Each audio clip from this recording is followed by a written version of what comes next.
Okay, welcome to another fabulous day of Calc 3. So last time, quick recap. We started this chapter on functions of several variables, which is different from a function of one variable, which you studied in your previous calculus classes. And so one of the things that's really different is that instead of graphing a curve, the graph of a function of two variables is a surface in space.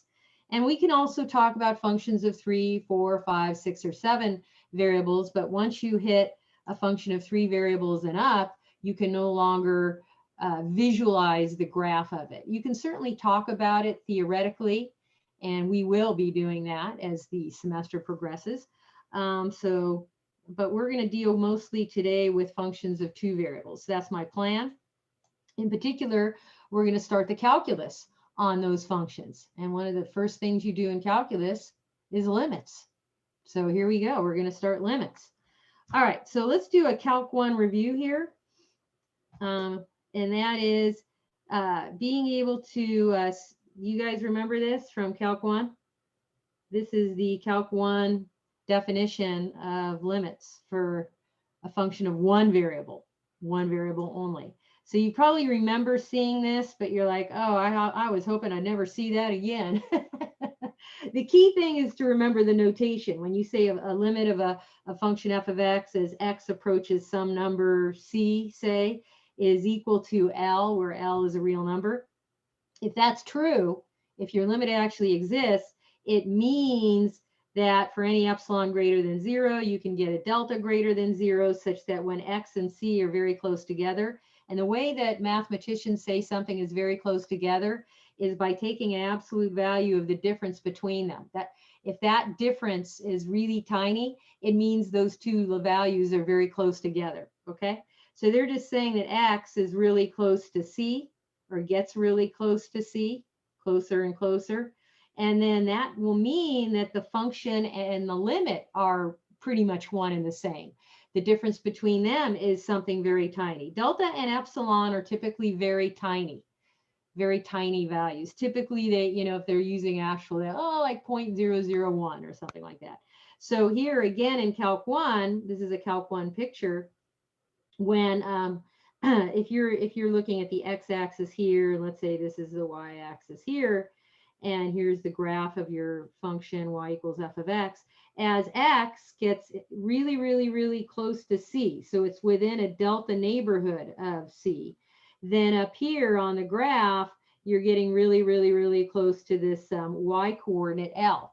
So you're within an epsilon neighborhood, say. So all of that is still true. And this is what we call like the epsilon delta definition of a limit. And we're going to do the same here in Calc 3 in about 2 shakes. So here we go. The analogous version for us, this is for functions of 2 variables, is if a function of 2 variables has a limit at some arbitrary point P, it means that you're approaching a fixed point, which they're calling P naught with fixed coordinates x naught, y naught, if the distance between F and L is very close, or the distance between them is really tiny. So this is the notation that we're going to use. So you want to keep your eyes on that, because you know me, I'm really a stickler for notation on your handwritten works. You're still going to say lim, only now you're going to say fx comma y. So that's the notation for a function of 2 variables. And if the limit exists, it'll still be equal to an L, except for this time, instead of the y coordinate getting hit, this L represents the z coordinate that you're getting closer and closer to, the z coordinate that gets hit. Okay, and then down here, instead of x approaching a number c, you're saying the point xy is getting closer and closer to the fixed point with fixed coordinates x naught, y naught. Okay, and we're still going to use the absolute value notation like we did in Calc 1. To say that f is really, really close to L, you're going to use the absolute value of the distance of the difference. That's basically how you check to see if something's close. And if it is pretty close, it's within epsilon, where epsilon is something tiny like 0.001. Okay? Now, what's the big difference between us here in Calc 3, function of 2 variables, and Calc 1, function of 1 variables? The big deal difference is there's no such thing as an interval. you know, when you were looking on the x-axis here, let's go back to the Calc 1 picture. We could talk about this interval here on the x-axis, this interval right here, when x is getting really close to that number c. But you don't have that idea here in functions of two variables. So you have to come up with this 2D analog of an interval, which is known as a delta neighborhood, but more specifically, it's going to be a disk, essentially a circle. So this is what it's going to look like. If you see this diagram here, you're going to have your fixed point in the xy plane with coordinates x0, y0. That's x subscript 0, y subscript 0. Mathematicians call it x0, y0. And you're going to be within a delta neighborhood. So you're going to basically have a disk with radius delta. And so if you're going to take the distance between the 2 points, we're going to use the distance formula in a minute, but the delta neighborhood is a disk centered at that center point x0, y0 with radius delta greater than 0. So the disk, using set notation, and we learned about set notation last time. Why? Because we were finding domains for functions of 2 and 3 variables. So you're still going to use this the ordered pair x comma y, such that, that's the vertical bar, such that the restriction on it is the distance between some point here, an arbitrary point x, y, and this x0, y0, we're calling that distance there, is the square root of x minus x0 squared plus y minus y0 squared. And we want it to be less than delta because we want it to be living inside of this circle, inside of this disk. Okay, when the distance formula has a strictly less than symbol, you guys have heard of open intervals from Calc 1, where an interval doesn't include its endpoints.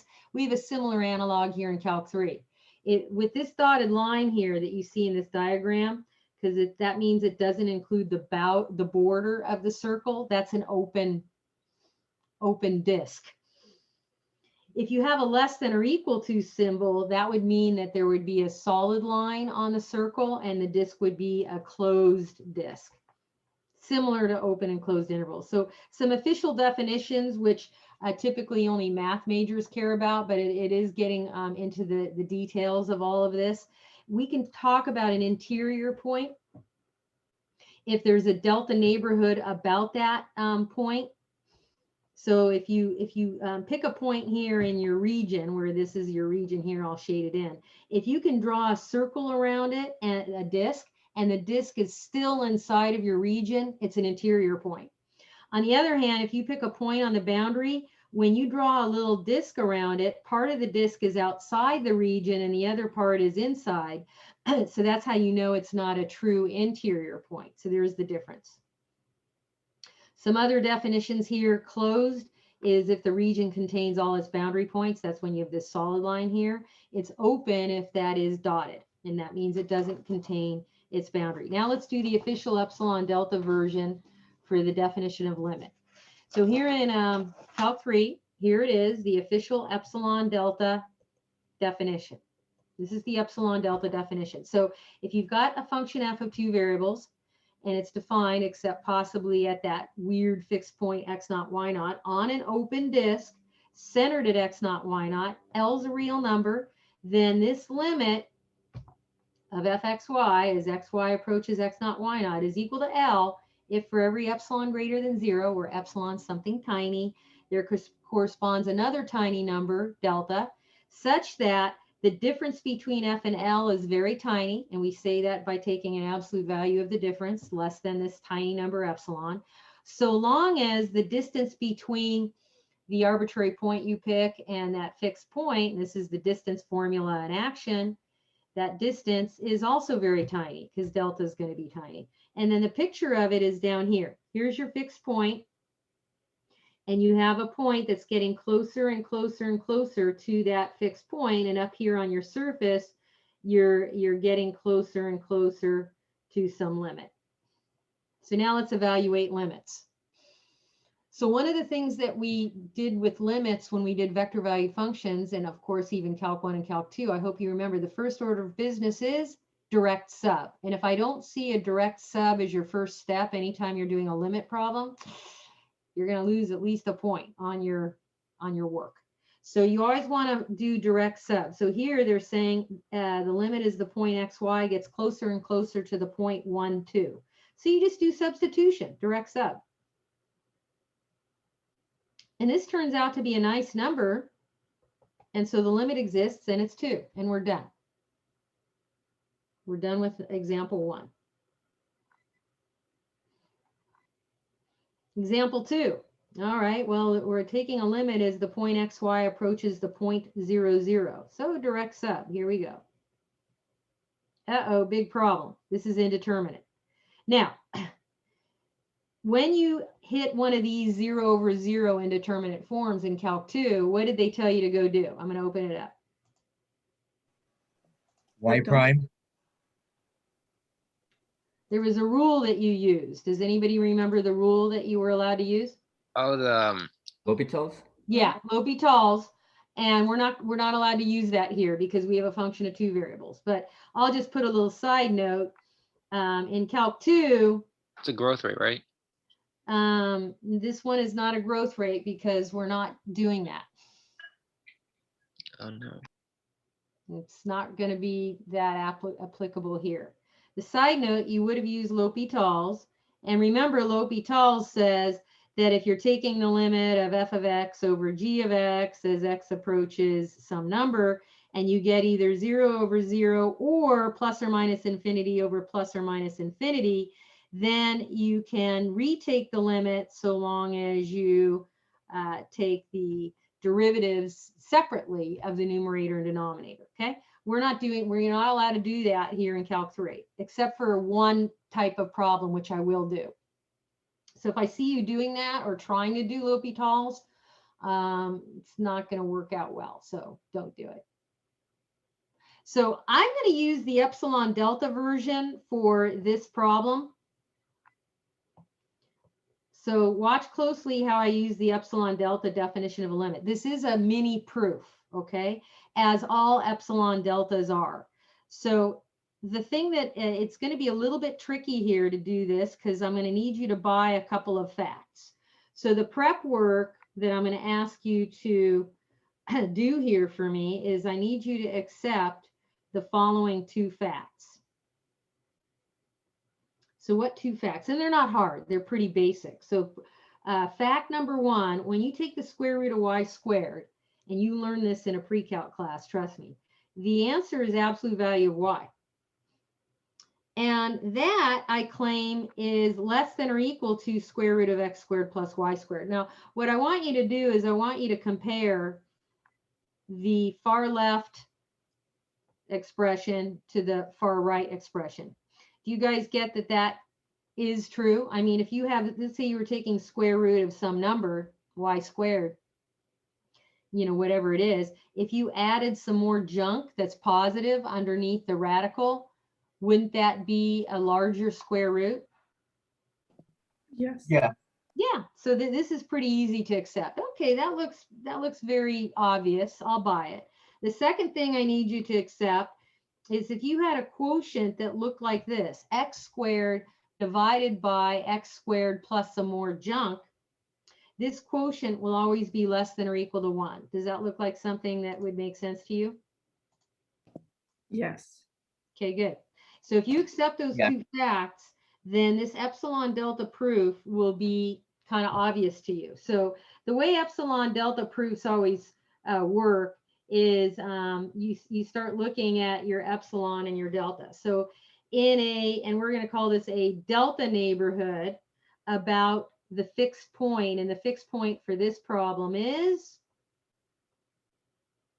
0, 0. You have, you know, so here in the XY plane, here's our fixed point 0, 0, and you're going to take an arbitrary point XY, and you're going to have this point get, you know, start moving closer and closer and closer to the point 0, 0. So the distance between those 2 points is going to be something positive, and we're going to use the distance formula. And we want that to be less than delta. So what we're going to try to prove here, just so I've set this up, we are going to show that the limit is 0.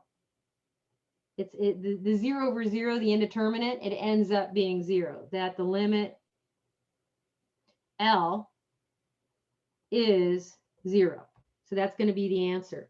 So as long as the point XY over there that I was showing you up here in this diagram is not exactly sitting on the point 0, 0, because that would be bad. Well, how come?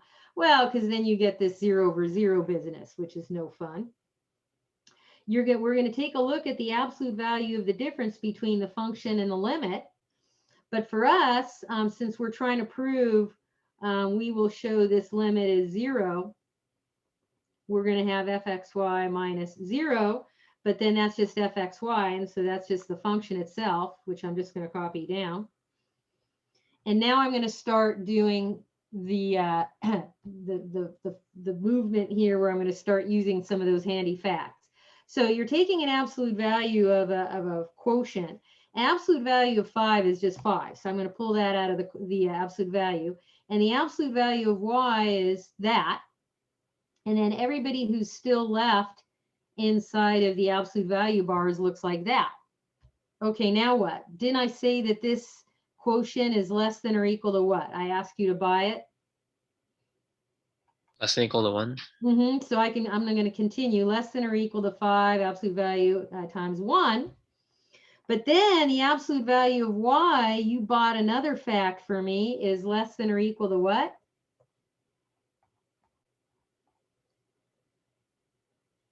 Square root of x squared plus y squared. But this is the distance between the xy and the the point 0, 0. So that's less than delta.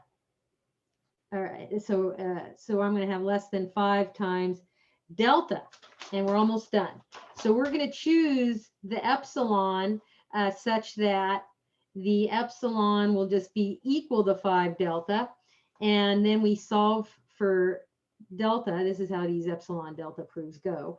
Delta will be epsilon over 5.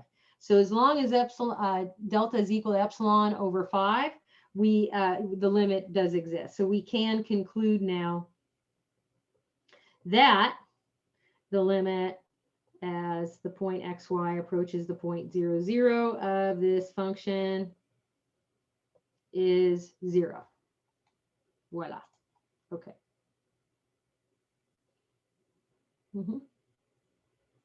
Yeah. So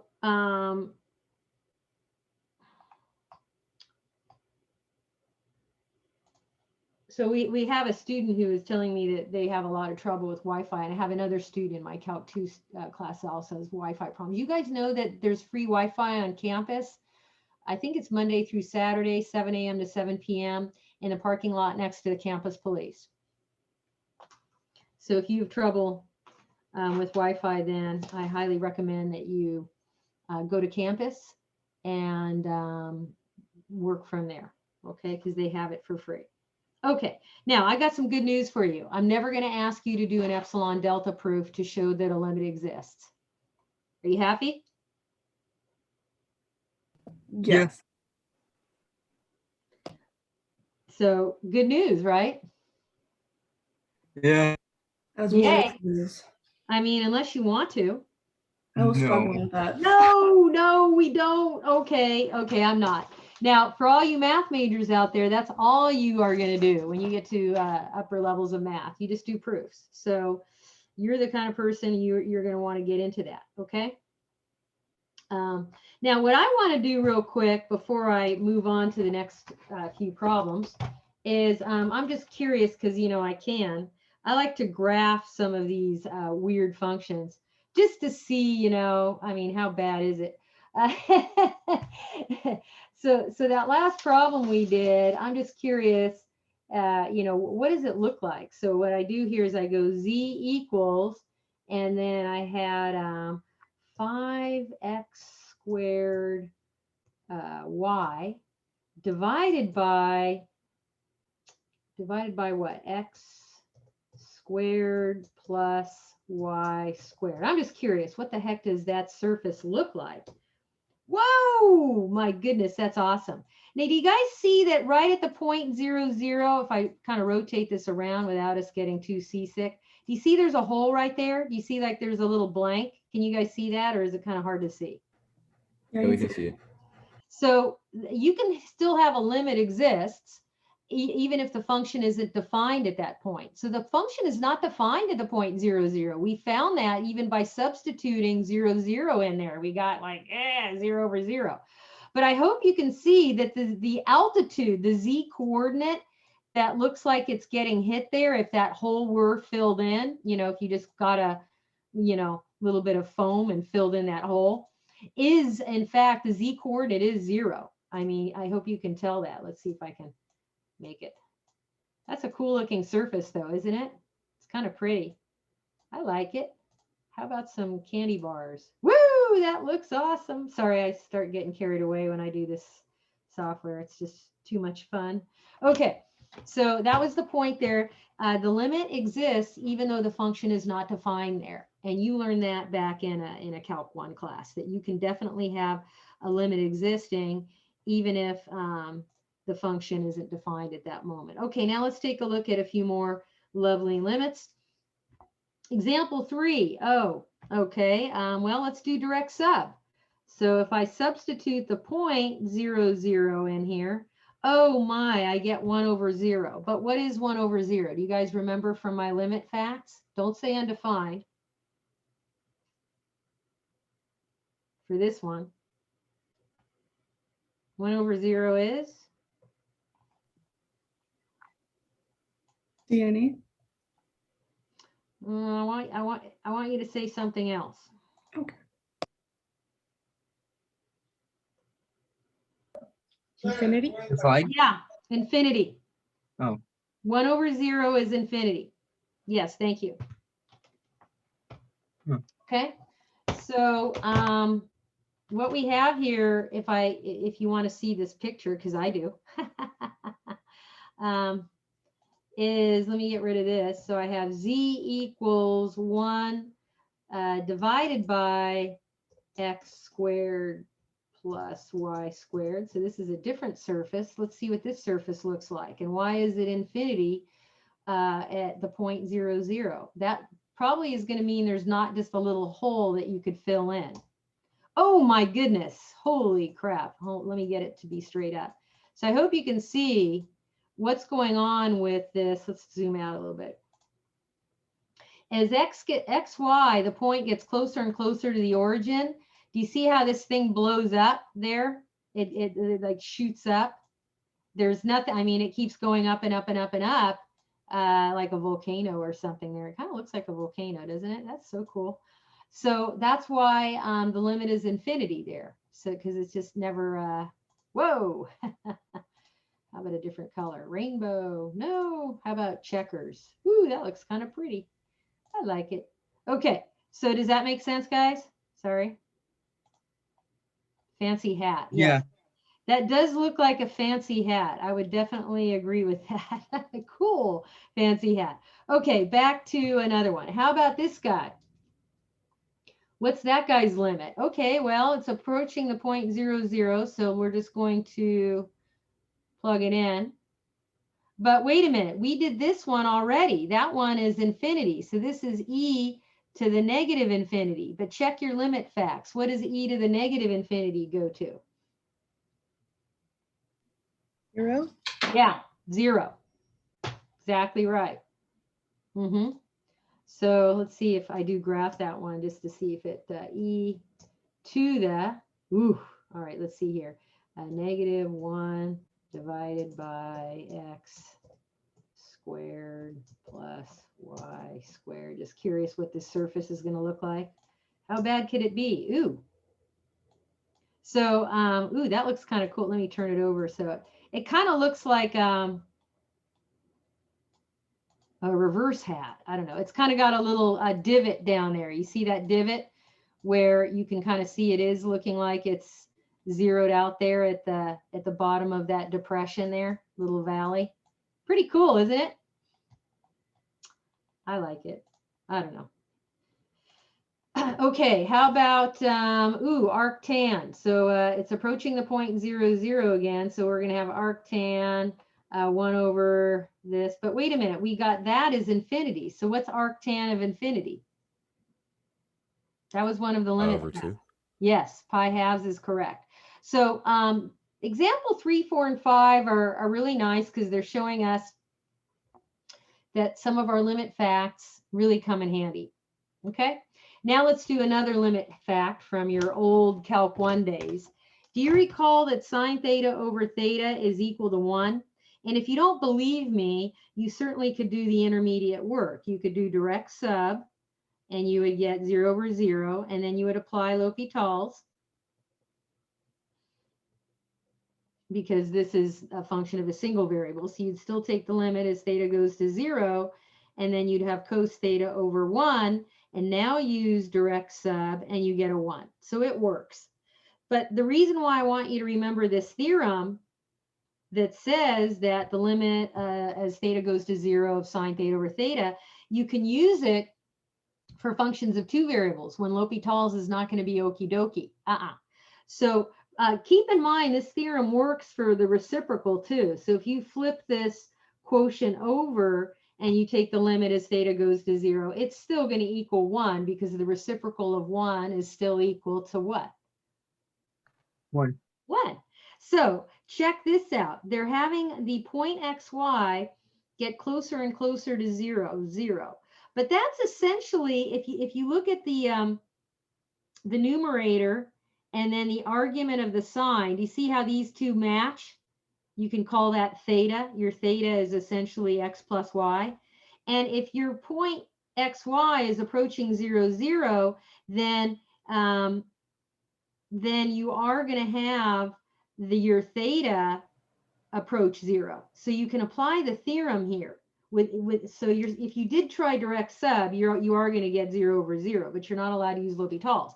So instead, you'll apply the theorem. So by the theorem, this limit is 1. So the answer to example 6 is the limit exists and it's equal to 1 because what's playing the role of theta there is the sum x plus y. So the key fact here is you can't use L'Hopital's when you have these indeterminate forms where you have functions of more than one variable. It's forbidden, but with one exception. And here's the exception. If you can rewrite your function as a product of a function f that only has x's in it, multiplied by some other expression, we'll call it g, where it's a function of y, so it only has y's in it. You can separate them out, if you will. If you remember separable differential equations, similar to that.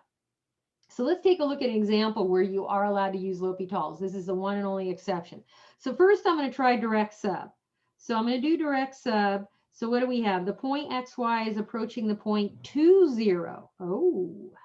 So I'm going to substitute 0 in place of y, and I'll substitute a 2 in the place of x, and I think cosine 0 is 1, and so this gives me 0 over 0. Oh, but you just said I'm not allowed to use L'Hopital's.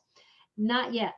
What you're going to notice is this particular function can be rewritten as 1 over 5x times 1 minus cos y over y squared. Can you see that that is equivalent?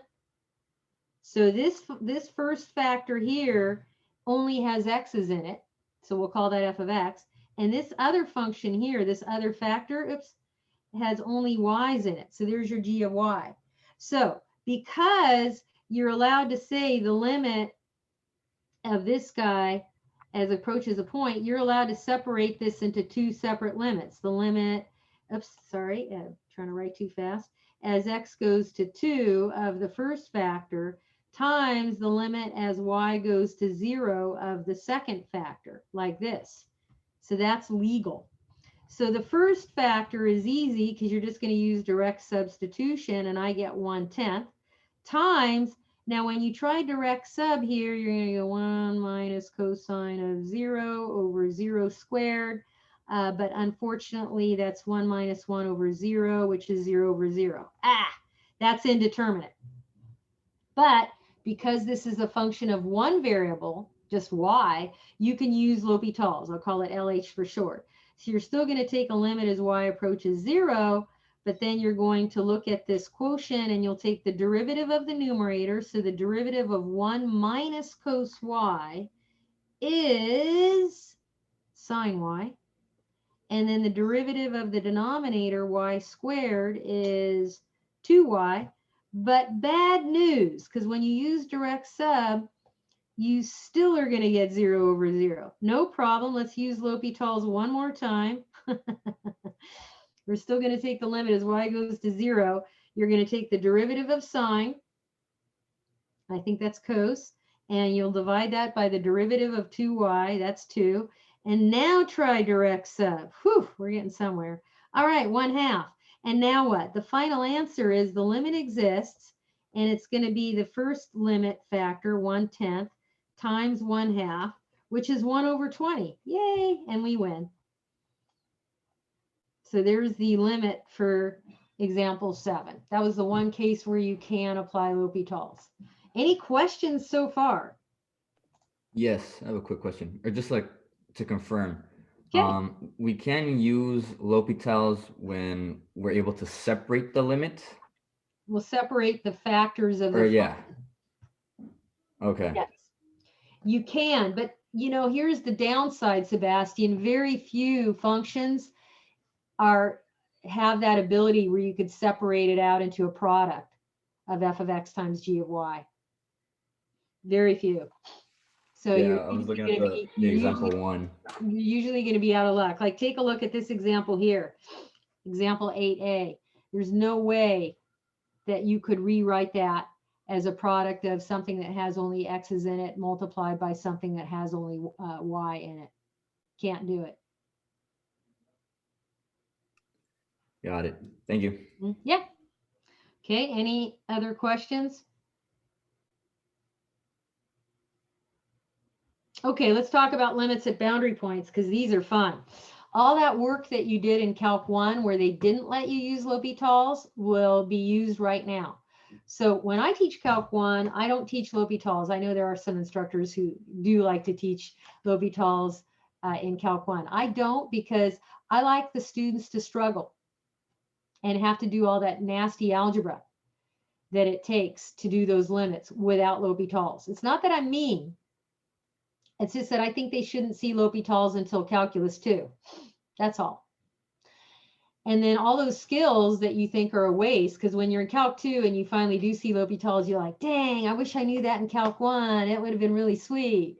No, because those Calc 1 techniques are needed right here in Calc 3 when you can't use L'Hopital's. So it'll pay off. Here's where it pays off.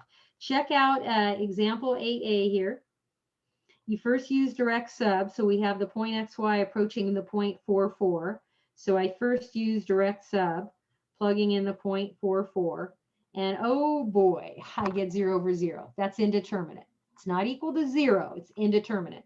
Now, when you took Calc 1, you probably learned something called the replacement theorem. That's the name of it. And what that says is if you can do a little bit of algebra and replace the function with an equivalent function, except maybe at a point, then you can use direct sub and hopefully it all works out. This is without any L'Hopital's in action. So it turns out I claim I can use the replacement theorem on this quotient. Why? Because the denominator is a difference of squares. And if I use some of my algebra knowledge and factor the difference of squares, you guys remember factoring differences of squares, I hope? Yay? Now we do. Maybe not. A squared minus b squared is a plus b times a minus b. So it turns out you can reduce, and you reduce this quotient to a simplified form. Doesn't mean they're equal. They're still not equivalent, because they're not equivalent at the 0.44. But now the replacement theorem says I'm going to retake my limit as xy approaches the 0.44 of this replaced function here. And now when I use direct sub, aha, I get a result. And so the limit exists for 8a, and it's 1/8. Yay, and we win the game. Do you guys remember seeing something like this in Calc 1 where when you tried doing direct sub, it didn't work, but then if you factored and reduced, it worked out okay? Yeah, a lot of it. Yeah. So that helps. It's going to help us here in Calc 3, which is kind of cool. So take a look at letter B now. If I use direct sub as the point xy approaches the point 4, 1, substitute 4 in place of x and substitute 1 in place of y and see what we get here. Well, in the numerator, I get 4 minus 4. That's going to be 0. And then the denominator, square root of 4 is 2. Oh, man, I get 0 over 0 again. Ugh, that's indeterminate. And it turns out this doesn't really factor nicely. Well, the numerator does a little bit. So what we're going to do is we're going to use for letter B, we're going to do the replacement theorem again, but in a different way. So watch closely how we're going to do this. We're going to multiply this expression, this function of two variables, by what I call a special version of 1 that's going to involve the radical conjugate of the denominator. Okay? So let's just do a little bit of scratch here. I've got this horrible looking quotient. Ugh, yuck. And I'm going to multiply it by 1 because I'm not allowed to change it. I have to keep it equivalent. So the only thing I'm allowed to multiply it by is 1. But it's going to be a very special version of 1, as you will soon see. You want to make sure you have the correct choice of your 1. And it's going to involve the radical conjugate of this denominator. And the radical conjugate of the denominator is square root of x plus 2 square root of y. So can you all see that I am multiplying by 1 here? Yeah.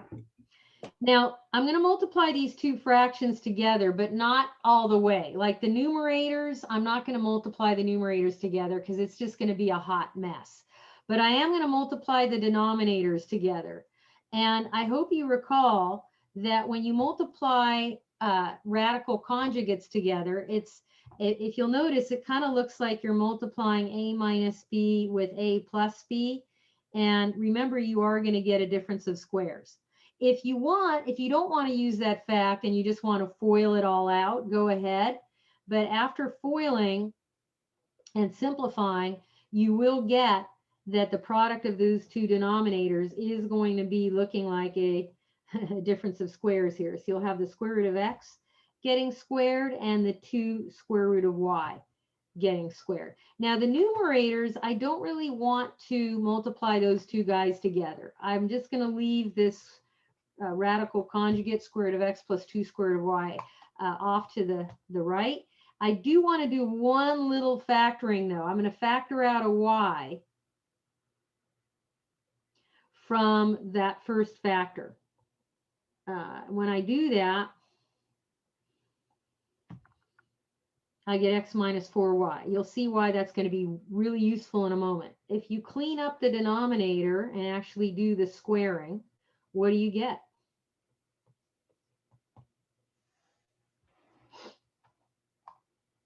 Anybody know?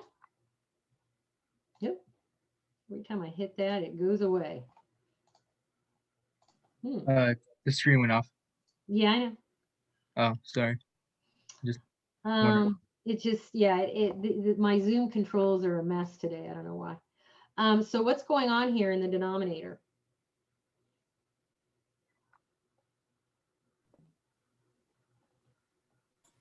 You get x minus 4y when you work it out.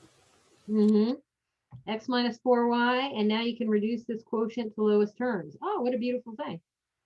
So then what? Well, then you just get y times this quantity, square root of x plus 2 square root of y. So now what? Now you can go take the limit. This is going to be the replacement function, if you will, the replacement function. So you're going to take its limit instead. So you're going to take the limit as the point xy approaches the point 4, 1 of this replacement function. So using direct sub, you'll substitute a 1 in place of, oops, sorry, got a little bit too carried away there. And you'll replace x's with 4. So then I think we're going to get a nice number. Yay, 2 plus 2. All right, and the limit exists, and we're done. Questions?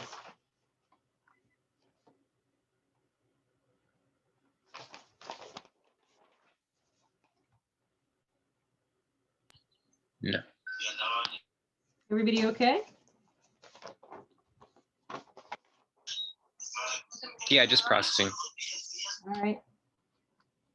So to recap on those last two problems, quick recap, is if you get 0 over 0, sometimes you get lucky and you can use this replacement theorem. So you either factor and reduce if anything factors. That was letter A. And then try direct sub again. Or you can do some algebra on it, just like you did in Calc 1. You probably did a similar thing. You know, and sometimes it might involve rationalizing denominators or whatever, those kinds of things.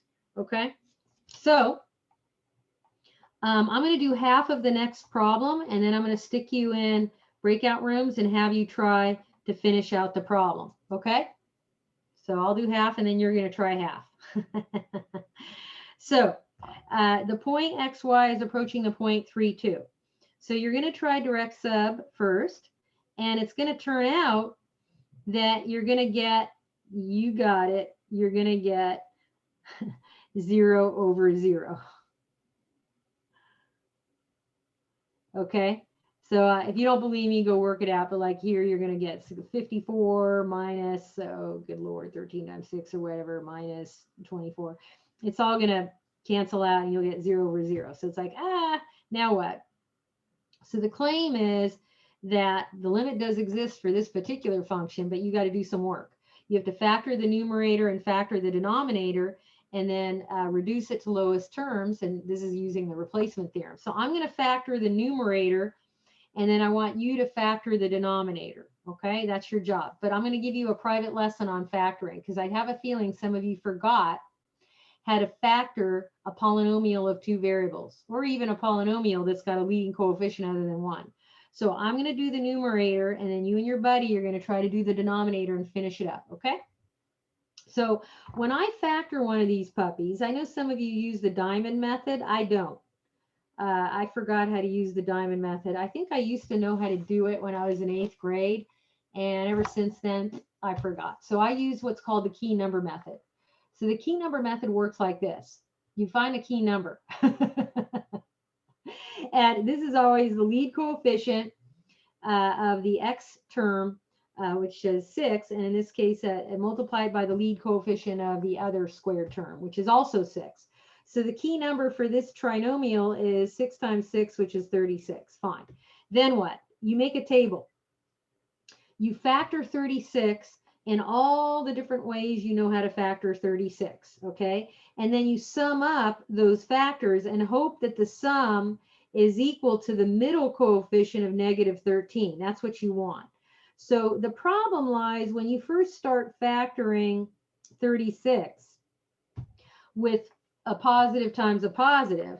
If you get the sum, 1 plus 36 is 37, 2 plus 18 is 20, 3 plus 12 is 15, and 4 plus 9 is positive 13. And that's not good enough. So you need to try over where you know that your key number is positive, but a negative times a negative will give a positive. So we keep factoring it more ways. And it turns out the bingo,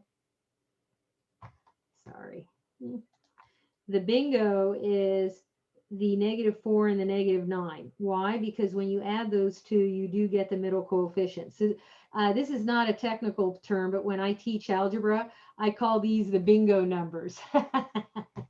So what? I got my bingo numbers. Now what? You use your bingo numbers to split the middle term into 2 pieces. What do you mean? -13xy is the same as -4xy plus -9xy. Would you guys agree with that?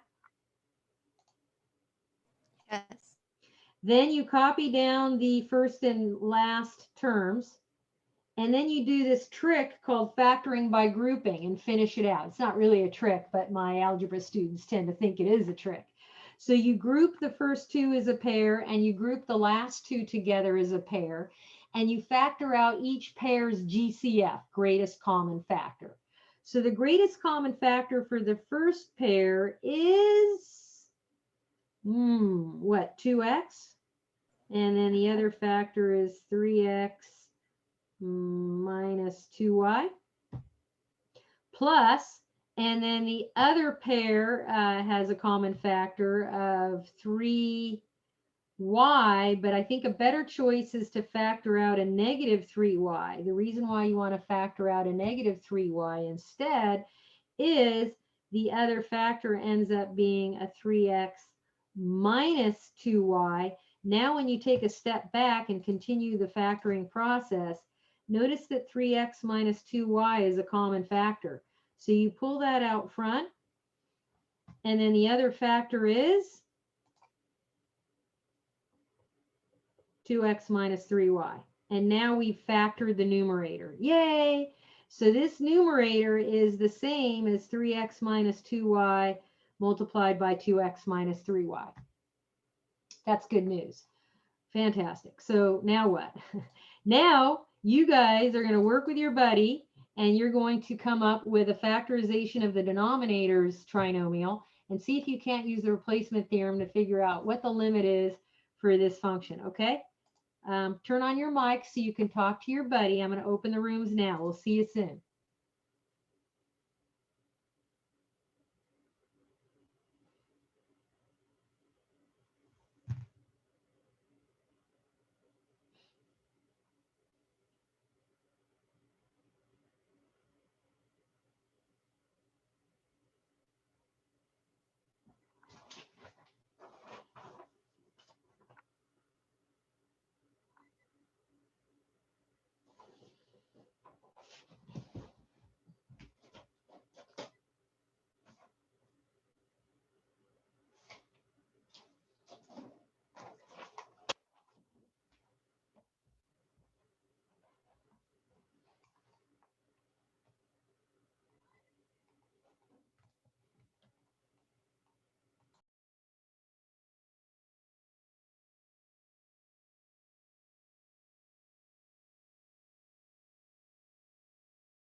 Oh.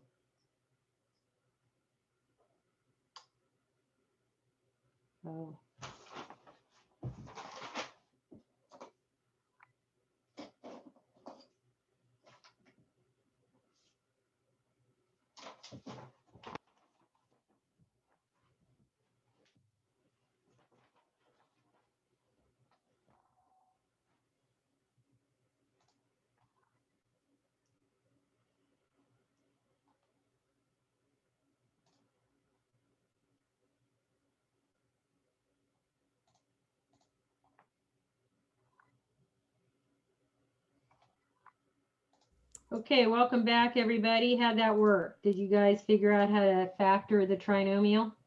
Yeah. I Okay. think so. I'm really into factoring, mainly because I'm a big fan of differential equations, which is God's gift to electrical engineers. And you have to do a lot of factoring in that class, believe it or not, a lot.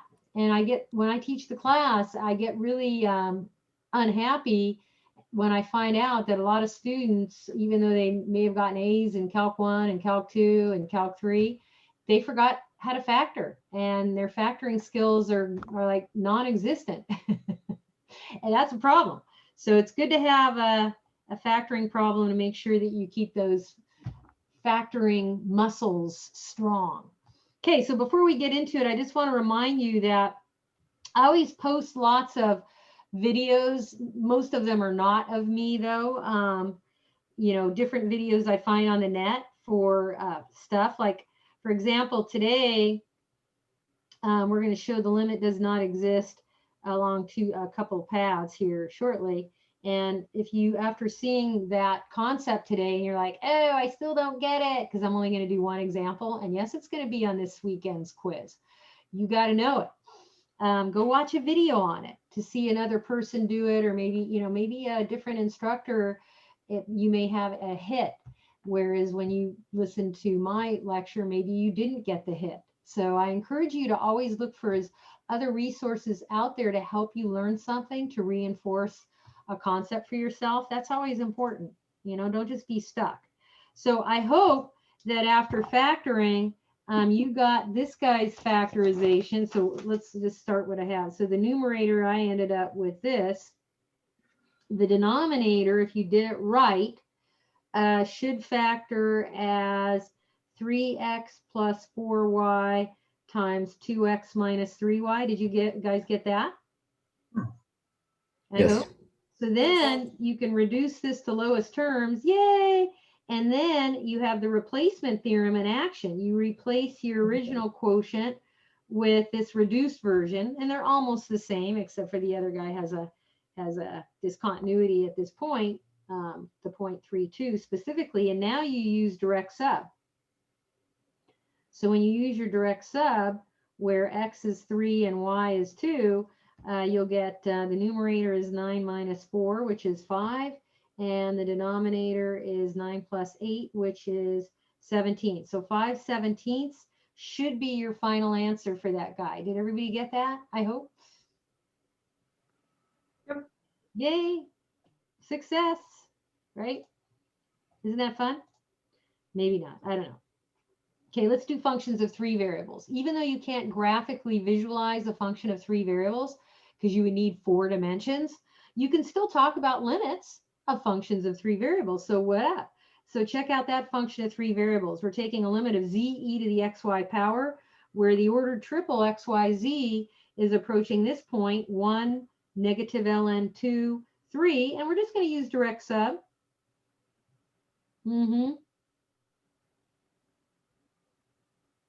So hopefully you remember that e to the negative ln of something doesn't mean e to the negative, or doesn't mean negative 2. So it's not going to be negative 2. It's going to be 2 to the negative 1.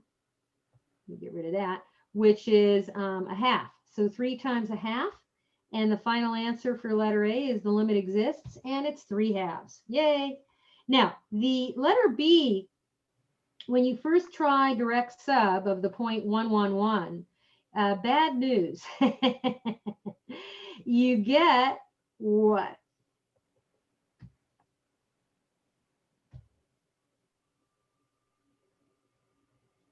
1 plus 1 minus 1 minus 1. I get 0 over 0. Uh-oh. Not good. No L'Hopital's. And good luck trying to, rewrite this as a function of x's only times y's only times z's only. That's not going to happen. So the trick is you're going to factor, but you're going to factor by grouping. So this numerator, you're going to factor by grouping. And you learned this skill in an algebra class long ago. And you were probably wondering why. Like, why do these algebra teachers always make me do all these factoring problems when nobody cares? We care now. So if you group the first two guys together as a pair, and you group the second guys together as a pair, and you find their GCF, the numerator is going to factor, you pull out an x from the first two terms, and then the other factor is x plus y, and then the second two terms have a negative z in common, so I'm going to pull out a negative z, and then the other factor is, oh my goodness, x plus y. Why is that awesome? Because you notice, I hope, that x plus y is a common factor that you can continue this factoring process. And the other factor is x minus z, but then you have an x minus z in the denominator. Aha.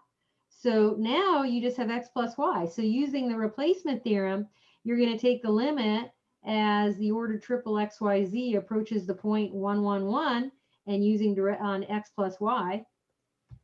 And then you'll just get 1 plus 1, which is 2. And that is your limit and your final answer for letter B. And we're done.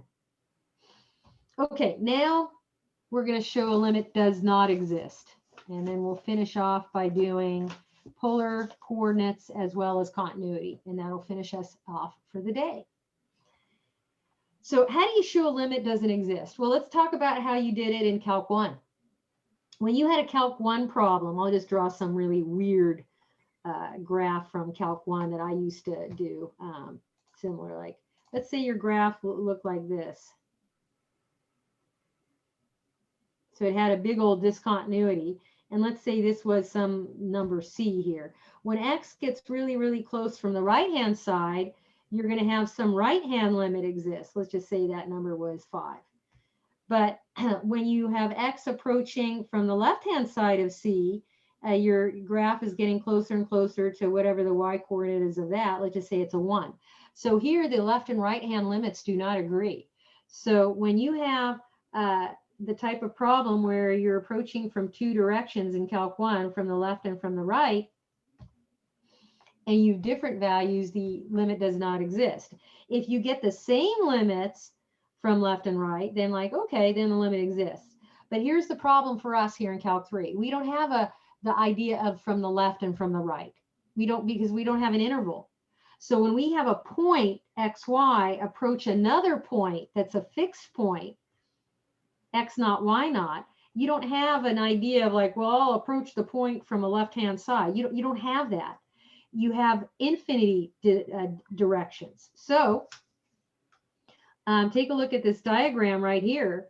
Here's your fixed point right there. You could have all kinds of paths from the top, from the bottom, from the left, from the right. You have infinity ways of approaching that fixed point. There's no left-hand limit or right-hand limit. That makes no sense.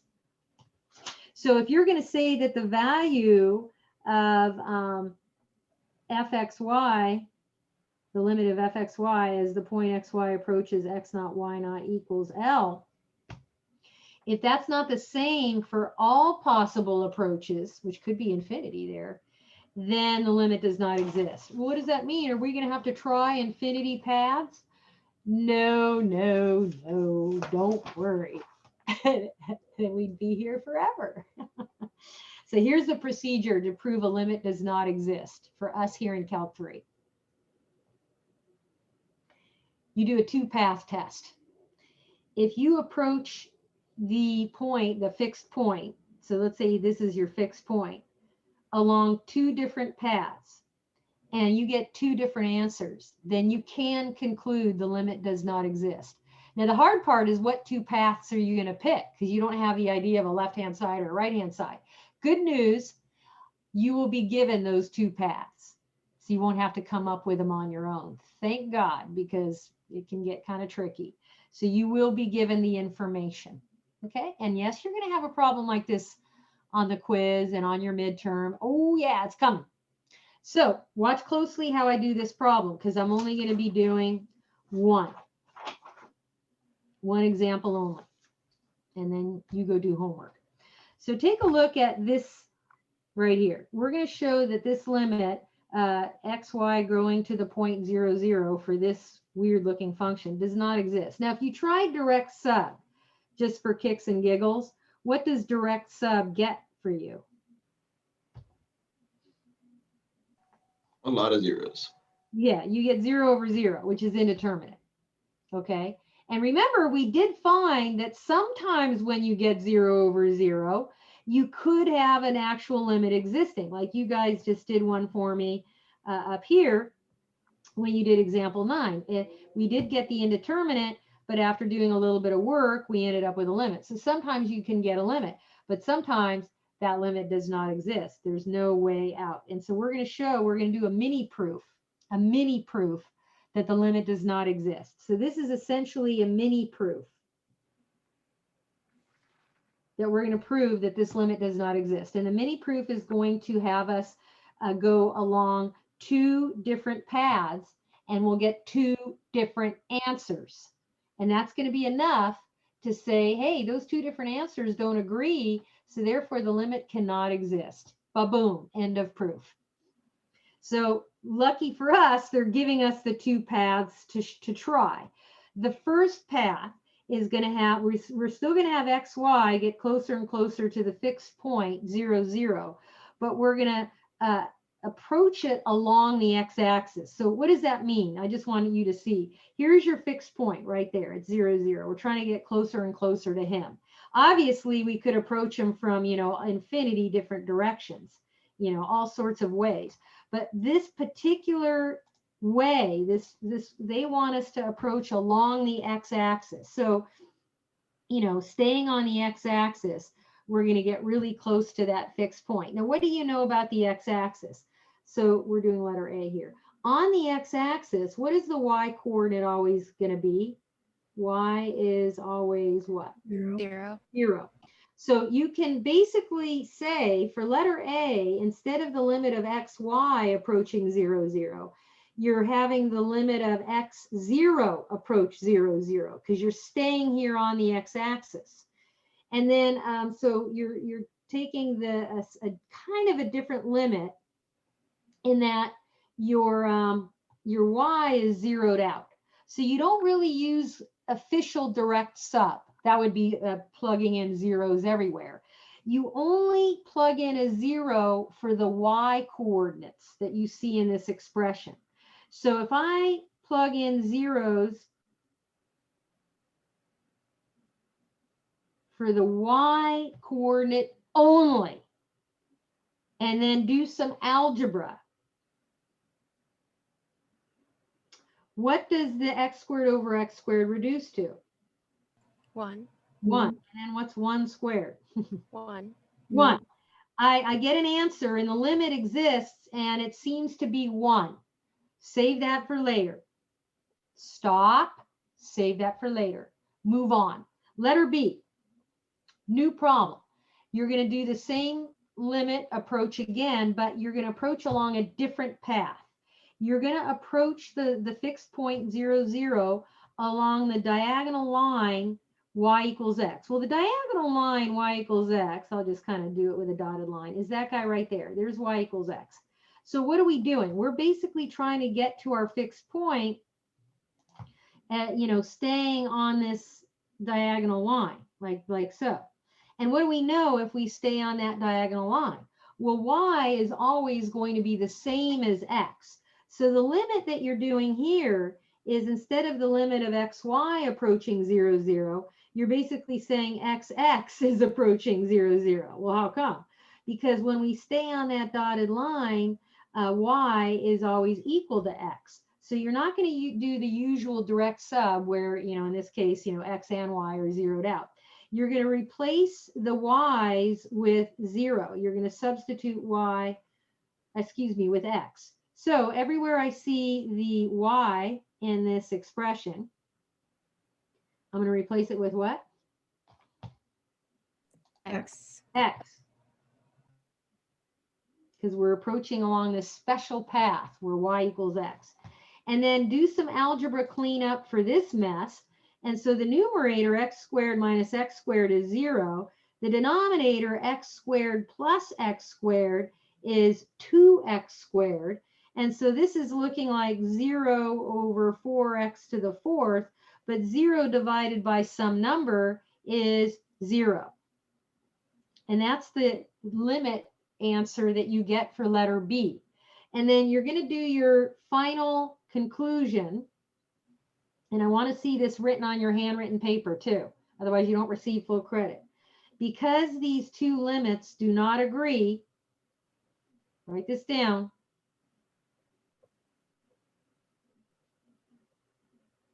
The limit DNE, D period N period E period, that's short for does not exist. And we're done.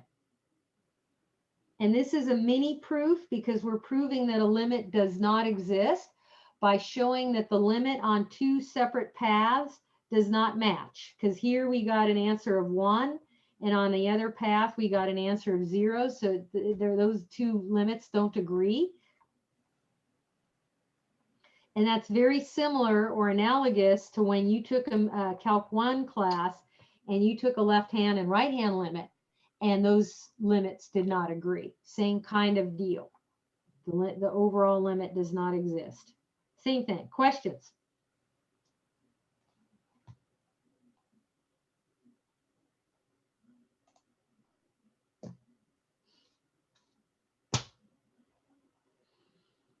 Now, I always am wondering, like, well, what does that surface look like? I mean, like, how wacky is it? I don't know. You know, it could be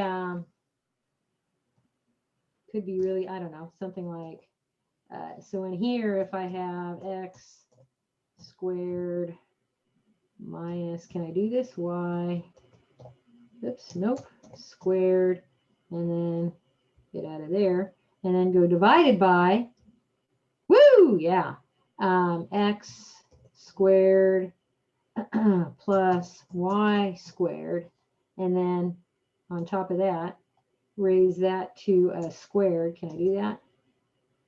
Let's see if it lets me do all this crazy. Ooh, wow, that looks, let's do something really pretty. Rainbow. Ooh, wow. So can you see when you're, if you look at the origin there, it does look like there's a hole. Like if you look down, straight down from the top. And it does look like because there's different sort of surface heights going on there, those heights, those altitudes are these limits that you're getting, the Z coordinate that's getting hit. It does look like if you approach from one side of it, like this diagonal here where it's blue and purple, if you approach along the blue and purple, you're going to get some lower altitude than if you approached on one of those ridges. Looks like if you approach on one of the ridges, that looks like, you know, perhaps along the x-axis, it looks like a different height. So yeah, you're going to get different different answers here for this very cool looking surface. Isn't that beautiful? I have a question. Yeah. Would the limit exist if that center wasn't a hole? Like, is that the only reason that there is no limit, or would other things? No, not necessarily, because you know, you could have different ways of limits not existing, right? You still could have it where the heights are different, say. But typically you're going to have these discontinuities, you know, where this is going on. Okay. You know, you may have something else going on, like some sharp drop off or something. So that you know, you've got different strokes for different surfaces, basically. But it is kind of a lovely thing to contemplate with these beautiful surfaces that we're working with. So that's fun. Okay, now let's do polar. You guys probably forgot polar from Calc 2, huh? It's okay. Does anybody remember polar? Yeah. Sort of? Yeah. Yeah. Kind of. Okay, that's good. So let's just do a quick review. There's two ways, well, there's more than two ways, but basically, if you have the rectangular coordinate system, which involves, the x-axis and the y-axis, you've a point here, which is represented by the ordered pair. I can't write. The ordered pair xy. But there's an alternative coordinate system for 2 dimensions called the polar, and they don't really have the x and y axes when you do the polar coordinate system. Technically, you only have what's called a polar axis, which looks like a positive x-axis only. But for purposes, just to location purposes, let's pretend there's an x and y axes in there. But the same point is going to be represented by an ordered pair, r theta, where r is like the distance from the point to the origin. They call that the pole. And theta is the angle that line segment, you can call it the OP line segment, if you will, is making with the positive x-axis, or that polar axis. Okay, so the conversion, if you know what r and theta are, and you need to get your x and y, x relates to the polar with r cos theta, and the conversion formula for y is r sine theta. You guys remember those conversion formulas at all? Yes. Yes. Okay, good. So there you go. So when can you use polar and when can you not? You have to be very careful if you're going to convert anything in our class to polar for these limits. You can only do it if you're approaching the point 0, 0. So the limit has to approach the point 0, 0. Why? Because what you're going to do is you're going to replace that with r going to 0. Okay, fine. Then what? And then also, you only want to use it if you need to. Like if you did direct sub right now on this particular function and you plugged in 0, 0, you will get 0 over 0. So you're like, oh, I need something else. So now we're going to try convert to polar. And this one is going to work. Okay, so what do you mean? Well, another formula that you may have forgotten from the world of polar coordinates is that x squared plus y squared is the same as r squared. So when you rewrite this expression with all the conversions, I can replace the sum x squared plus y squared with r squared, and then x squared y squared. Well, x is r cos, so x squared is r squared cos squared, and y is r times sine theta, so y squared is r squared sine squared theta. And then the denominator, using our conversion, x squared plus y squared is r squared. I'm still not going to take the limit of this yet. I'm going to factor and reduce, because otherwise we'd still get 0 over 0 when we take the limit as r going to 0. So what I notice is the numerator has a common factor of r squared. There's one, and then this mess right here, which is the same as r to the 4th. So we can factor out a common factor of r squared. Now, why is that helpful? Because when we reduce this quotient to lowest terms by canceling out that factor of 1 there, now take the limit as r goes to 0 of this replacement theorem, 1 plus r squared cos squared theta sine squared theta. So what do? Direct sub. You substitute 0 in place of the r. Oh, so this is just going to give 1 plus 0, which is 1, and we're done. The limit exists, and it's 1. So that is a really cool time where your conversion of polar works, and you can get a limit. Whereas if you stayed in the rectangular world, you couldn't. The last problem is kind of a bummer because, well, first direct sub, I hope you can see that you're going to get, 0 over 0, which is indeterminate. But when you try converting to polar, okay, so x gets replaced with r cos minus y is r sine. The denominator is the square root of r squared, which you can reduce that to r, and we'll assume r is positive. So then when you factor out the common factor of r from the numerator terms, you can reduce this. Oh, joy, you can reduce it. But then what? Remember, you're taking, oh man, I'm always running out of room. Let's go down here. You're taking a limit as r goes to 0. Does that mean theta goes to 0? No. You have no idea what the heck theta is doing, nor are you allowed to make any conjecture about that. You're forbidden. Theta can be any old thing it wants to. So this limit, dne, does not exist. Just because your r is going to 0 doesn't mean theta is. So you can't say anything. This is a mess. Theta could be shooting around in all different directions all at the same time. And so the limit dne for that one. So we're done. So the answer to letter B is the limit does not exist. That can happen. So after we converted to polar, we were able to find that the limit dne. So it did help us. Okay, and I'm just going to finish out by talking about continuity. So when you have continuity, it's similar to when you had continuity in your Calc 1 class. It's continuous if when you evaluate it at the limit, direct sub works, essentially. Direct sub gives you the limit, and the function is defined there, and everybody is happy. Okay? So we saw when I graphed this for you, this was a previous problem. It had a little hole in it. But the limit existed. Remember that the limit did exist, and I think it was equal to 0.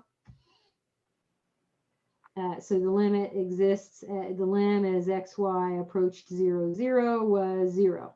And I did that with the epsilon delta proof, if you'll remember. So by the epsilon delta proof, I did prove the limit was 0, but it's not continuous there. So you can have a limit existing without the function being continuous. But to be continuous, not only does the limit have to exist, the function has to be defined there, and it has to equal the value of the limit. So there's all these, there's like 3 things that have to be true. But because this limit existed and there was just a hole there, and it was an easy pluggable hole, we call that a removable discontinuity. And it's similar to what you had in Calc 1. If you had, let's say you had a limit existing just because you had a hole right there.